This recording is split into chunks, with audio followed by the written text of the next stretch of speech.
So first infertility couple ఒకవేళ మనం IVF advice చేయంగానే ఫస్ట్ క్వశ్చన్ అదే ఉంటుంది. సో మనం ఐవీఎఫ్ ప్రెగ్నెన్సీ ఏమన్నా మోర్ కేర్ తీసుకోవాలా, ఎక్స్ట్రా ప్రికాషన్స్ ఏం తీసుకోవాలి, నార్మల్ ప్రెగ్నెన్సీతో కంపేర్ చేస్తే అడుగుతుంటారండి.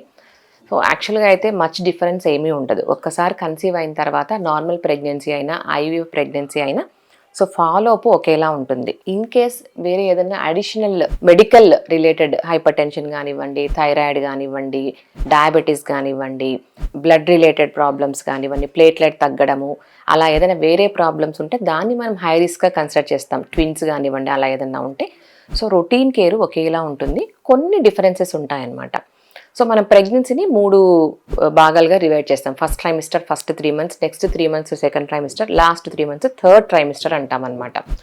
ఎందుకు అలా డివైడ్ చేస్తామంటే ఫస్ట్ 3 monthsలో వచ్చే ప్రాబ్లమ్స్ డిఫరెంట్గా ఉంటాయి, తర్వాత 3 monthsలో వచ్చే ప్రాబ్లమ్స్ ఒకలా ఉంటాయి, లాస్ట్ 3 monthsలో ప్రాబ్లమ్స్ ఒకలా ఉంటాయి. కాబట్టి మనం ఈజీగా ఐడెంటిఫై చేయడానికి అలా డివైడ్ చేస్తామన్నమాట.